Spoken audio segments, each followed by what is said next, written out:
అంటారు.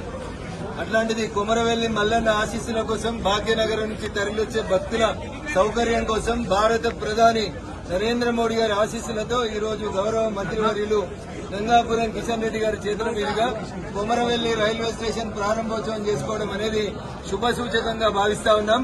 మల్లన్న భక్తులకి తక్కువ ఖర్చుతో ప్రయాణ సౌకర్యం వెసులుబాటును కల్పించడంతో పాటు ఉత్తర తెలంగాణ ప్రజల ఆకాంక్ష మనోహరాబాద్ నుంచి కొత్తపల్లి వరకు రైల్వే లైన్. గజ్వేల్కు రైలు ఇచ్చింది మేమే.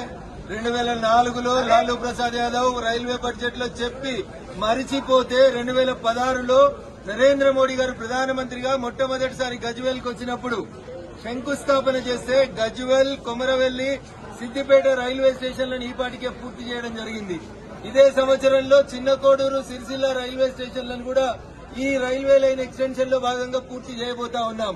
ఉత్తర తెలంగాణ ప్రజలకి రైలు అనేది ఒక కలగా ఉండే, ముఖ్యంగా సిద్దిపేట, సిరిసిల్ల, వేములవాడ, కొమరవెల్లి, మల్లన్న ఈ శైవ క్షేత్రాలను కలిపేటువంటి ఈ రైల్వే లైన్ కోసం దశాబ్దాల నుంచి ఎదురుచూసిన ఈ ప్రాంత ప్రజల కళని నెరవేర్చినందుకు భారత ప్రధాని నరేంద్ర మోడీ గారికి, మా మంత్రివర్యులు గౌరవనీయులు గంగాపురం కిషన్ రెడ్డి గారికి ఈ సందర్భంగా ప్రత్యేకంగా కృతజ్ఞతలు తెలియజేయడంతో పాటు కొమరవెల్లి రైల్వే స్టేషన్ అభివృద్ధికి ఎక్స్ట్రా ప్లాట్ఫామ్ల నిర్మాణం, అక్కడ లూప్ లైన్ ఏర్పాటుతో పాటు ఇప్పుడు వస్తున్నటువంటి రైళ్ల సంఖ్యను పెంచడానికి సహకరించాల్సిందిగా గౌరవ మంత్రివర్యులు అశ్విని వైష్ణవ్ గారిని కిషన్ రెడ్డి గారి ద్వారా అప్పీల్ చేస్తా ఉన్నాం. థ్యాంక్ యూ అనండి.